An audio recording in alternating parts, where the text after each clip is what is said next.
November 16th, 2011 was one of those glorious late autumn days. The sun was golden and the temperatures were mild. I noticed on the highway that those that had convertibles were taking full advantage of this last breath of summer. But as I sat on 66, I appreciated none of this. My stomach was tied up in knots. My hands were shaking. I could barely draw a full breath. And I felt like crying. Several times I had considered pulling over on the side of the road and try and pull myself together. But I had been coached, and I knew that for this one day in particular, I had to be at my very best. I arrived at the office, and the whole thing lasted only 20 minutes. I normally locked my office door, and standing outside waiting for me to unlock it was the general manager and the controller. I unlocked the door, held it open for them, but they waited to follow me inside, thereby blocking my exit. I noticed that my general manager's hands were shaking, and his eyes had that shiny look, like he was going to cry. And he asked me, "Are you going to sign this letter?" I said, "I have been instructed not to discuss this matter with you. Here is the card for my attorney. Please call him." So he asked again, "Are you going to sign this letter?" And I said, as I've just said, "Please take this matter up with my attorney." I guess he didn't understand. So he asked a third time, "Catherine, are you going to sign this letter?" And I said, as I've told you, this is my attorney here. Please call him.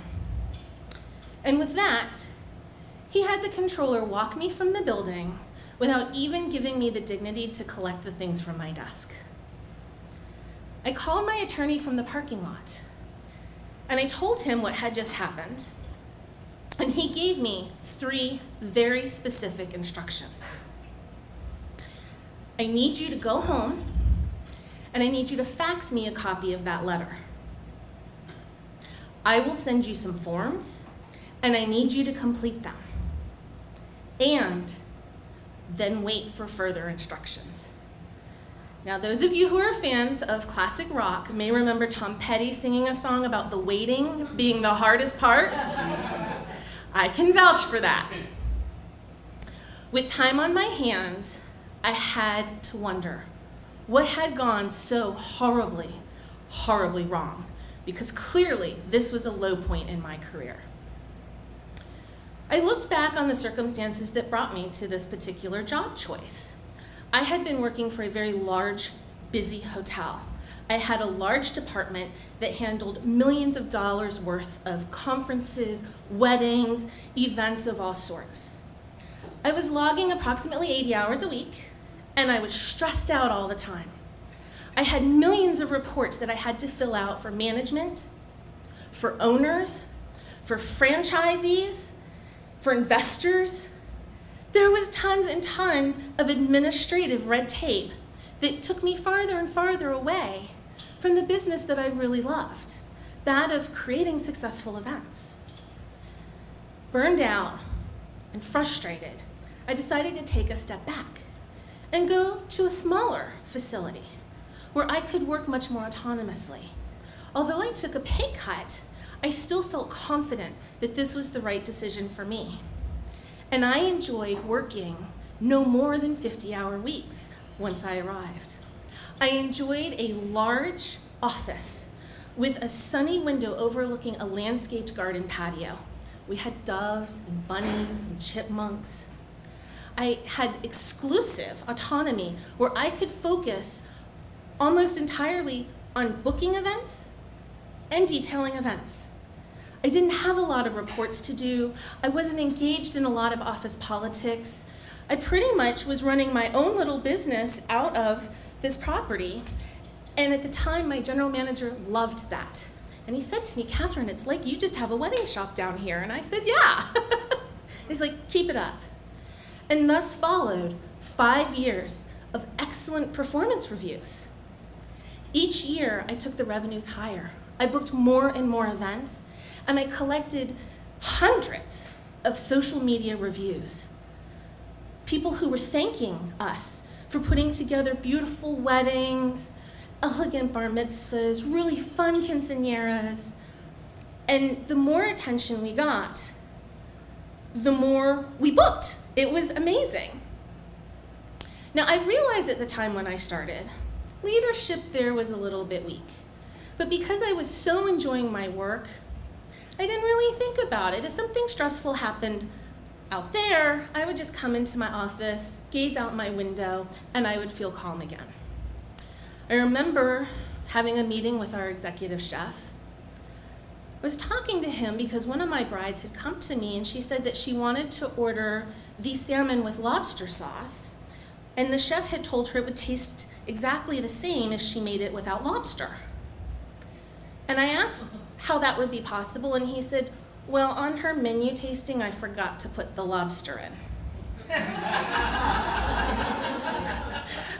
Okay, problem solved. I also remember talking one time to our food and beverage director. He was so excited about this new wine that a guest had just had him try. Catherine, he said, it's called Snoqualmie, and it's from Washington State. You have to try it. It's Cabernet and Merlot. And I didn't seem overly excited, so he said again, you've got to try this wine. It's from Washington State. It's called Cabernet and Merlot. And I'm still not getting it. And then he goes, it's Cabernet and Merlot in the same bottle. And I said, as food and beverage director of this property, are you telling me you've never heard of a blend? But things were good. And I didn't want to rock the boat because I was happy there. But as a result of this expansion in our business, and as a result of the expectations our clients had as a result of reading these social media reviews, their expectations were going ever higher. And that was exposing some challenges that we had within our operation. And as complaints started to roll in, I would approach my manager and I would say, look, we need to address this. Here is an email I just received from a customer about some concerns that they have. Well, he looked at me and he said, you know, Catherine, when you say these things, it really hurts. But I kept at it because I have to be the voice of my customer. So another time I took him a complaint that we had actually received on a social media site, and he looked at that and he said, you know, Catherine, you're becoming a real bitch. From that point on, that word bitch came up with increasing frequency. And at that point, I started to realize that with my 5-year anniversary looming on the horizon, I might like to just consider what my next options might be. But then he decided to speed the whole thing up because on October 1st, he delivered me a letter inviting me to enjoy my last day on or before December 30th. Well, that was cool with me because he also included the fact that I would get commission on all of my future bookings and I would get paid in full for all unused vacation time. So in addition to booking events and detailing events and working with my clients, I started to job hunt. Until the time when he delivered the actual severance agreement. Now, the first page of this agreement included all kinds of text about getting paid out vacation and getting commissions and all of the things that I was going to get as a result of leaving nicely. But the very last paragraph of the second page told a very different story. And it said that by signing this agreement, I waive all rights for myself and my heirs and dependents to ever pursue the company in the event of injury or termination. And that kind of made me suspicious. So I contacted an attorney. Now my attorney looked at this letter, and the first thing he said is, I can't believe he put this crap in writing.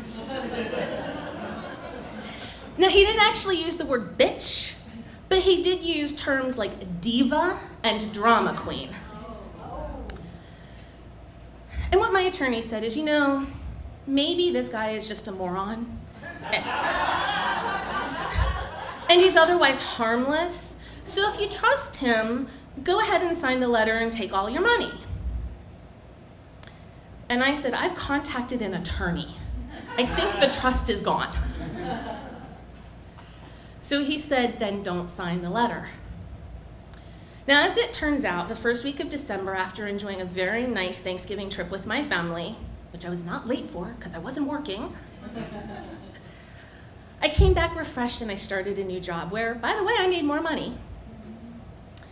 And several weeks after that, in late January, I traveled down to the Equal Employment Opportunity Commission with my attorney to engage in a mediation.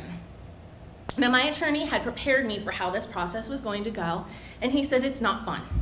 It's a long day, it's a hard day, they're going to insult you, they're going to give you offers you don't like. If you don't at least twice feel like standing up, spitting on the floor, and leaving, I will be very surprised. I said, great, I'm excited by this. So we get down there, and the building it's all secure, so you can only hang out in the lobby, and then you actually have to be collected by your mediator to go upstairs. So we're sitting in the lobby when my manager walks over to me, and he says, hi, Catherine, how are you? And I'm sitting there with my attorney, not really believing this is happening, and I say, I'm fine, how are you? And he goes, oh, okay. And he walks off, like somehow he's surprised that we aren't besties.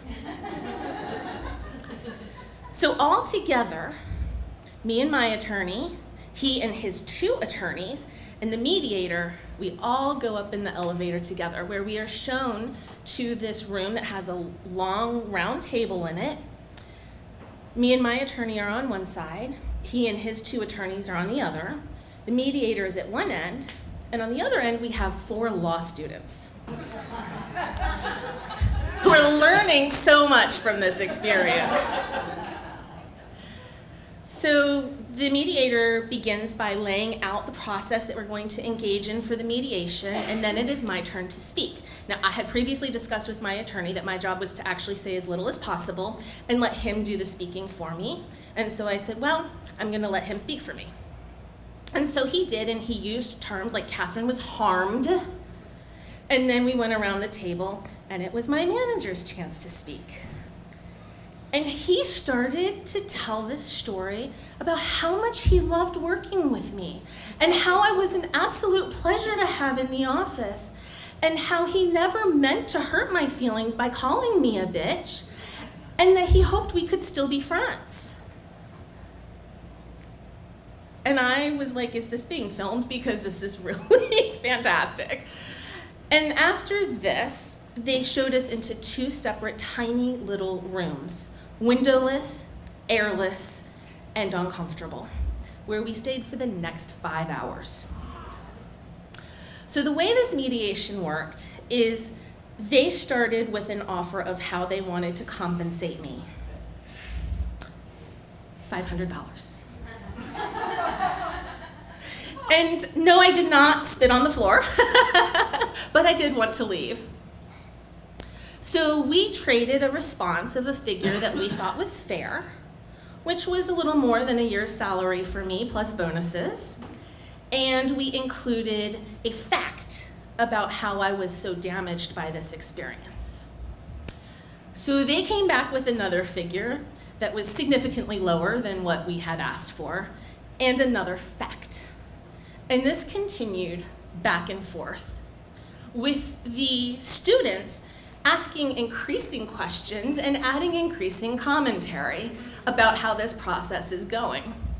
And they had determined in the course of speaking with him that he actually didn't mean to call me a bitch. He meant to vicariously call me a bitch because he thought other people thought I was being bitchy. And somehow in his mind, that's different. So anyhow, after this process goes on, and I'm feeling my energy just absolutely fail, the mediator said, look, if we don't get to an agreement, you either walk away with nothing or you have to go to court. What figure would you leave and be happy with? So me and the attorney talked about it, and we proposed a number, and somehow we got it. Somehow the answer came back, and within 3 weeks, I was going to be sent a check with a healthy number of zeros at the end of it, and something that my attorney really fought for, this neutral letter of termination. After it was all over, I didn't really know how to feel. I suppose some people might have, gone out, we're the champs. But I was so exhausted at this point that it hadn't really sunk in, which is why the thing that happened next kind of stuck in my mind.